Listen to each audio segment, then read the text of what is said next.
Hello? Pwede naman. Importante yung malaga. So, hindi ako masyadong para hindi masyadong So, bago po ako mag-start, gusto kong i-share sa inyo yung mabuting balita. Di ba sa TV, napapanood natin puro masamang balita. Pero dito sa share ko sa inyo, may silang to.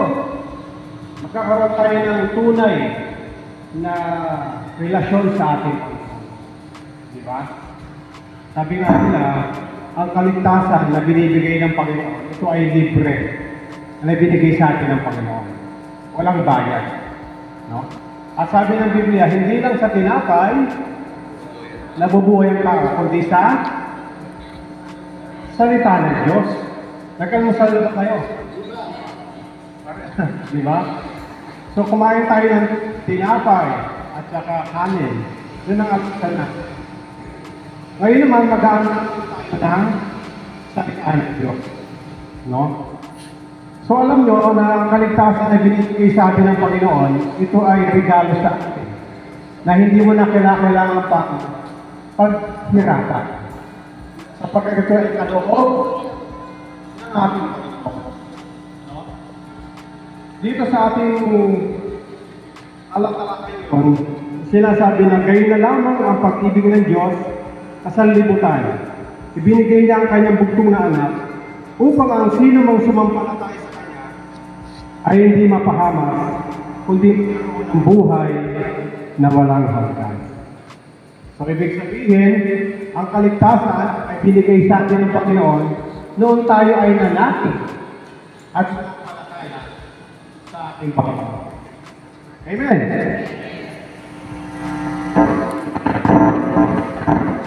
Narinig naman ako, di ba? So, yun. Ang kaligtasan ay binigay sa atin ng Panginoon na walang bayad.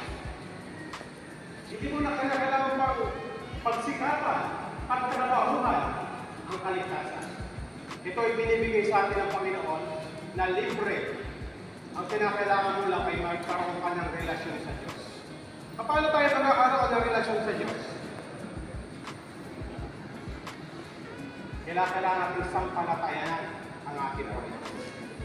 Naniniwala ba kayo lahat ng tao nilikha ng Diyos? Di ba? Lahat tayo nilikha ng Diyos. Pero hindi lahat anak ng Diyos. Kung hindi ka anak ng Diyos, kanina kong anak. Dalawa lang yan eh. May mabuti at may masama. Pagka anak ka ng Diyos, ikaw ay mabuti. Kapag ka ikaw anak ng kaaway, ikaw ay masama. O kayo, kanino anak kayo? Diba? Sabi ng Biblia sa John 1:12, ang lahat na nanalig at sumampalataya sa Panginoon ay binigyan karapatan maging maging anak ng Diyos.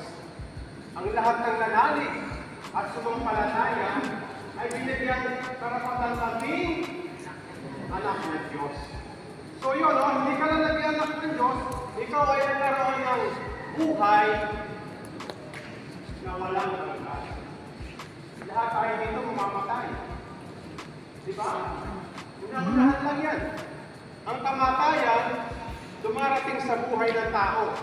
Bata, matanda, may ibig, o wala. Lahat tayo ay mamamatay. Ang tanong, kung sakali mo tayo mamatay, alam nyo na kung tayo pupunta. Sabi nila sa cemetery ito. Sabi nila sa lupa. So yun. Pero yung ating kaluluwa at saka yung espiritu, saan pupunta? Pwede sa langit, pwede sa gusto natin sa langit. Anong gagawin natin? Katulad ng sinabi ko sa inyo kanina, kinakailangan natin sampalatayanan. Ialay natin ang buhay natin sa ating Panginoon para tayo magkaroon ng buhay na walang hanggan. Amen? Amen. So, panghuli, nagtag ko lang, siyempre, ikaw ay magkakaroon ng masaganang buhay. Ang Diyos ay naparito para mamigay ng buhay. Buhay na ganap at kasaya-saya. Ay, ang demonyo, ano yung plano niya rito? Manira, mangwasak, at pumatay. Pero ang Diyos ay naparito para magbigay ng ano? Ng buhay. Sino sa inyo gustong mapunta sa langit? Sabi na nila anong gagawin natin? Tanggapin si Jesus bilang Panginoon at sarili tagapagligtas. Kung yan ang gusto mo, pwede kang sumunod sa panalangin ko. Sikip natin yung aking mata.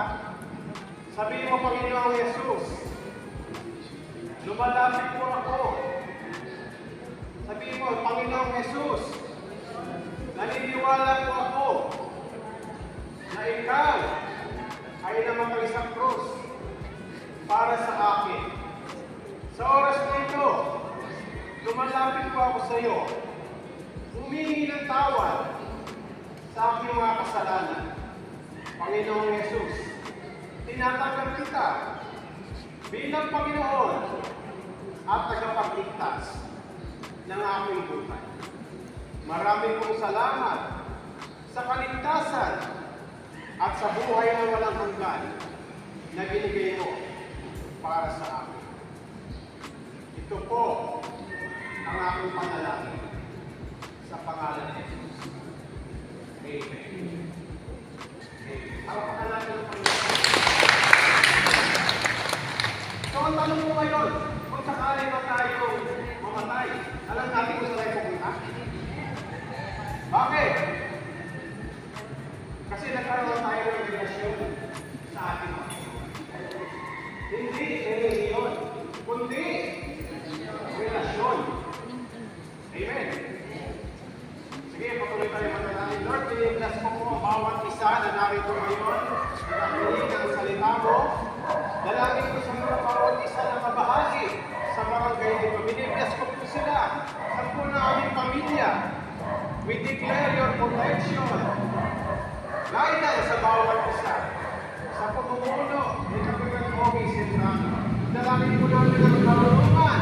Gabay mo sa kanila. Lord, pinipilas po namin ang barangay San Nicolas. Ang dalangin po namin ang pagkakaisa, pagtutulungan, pagmamahalan ang siyang maghari sa aming puso.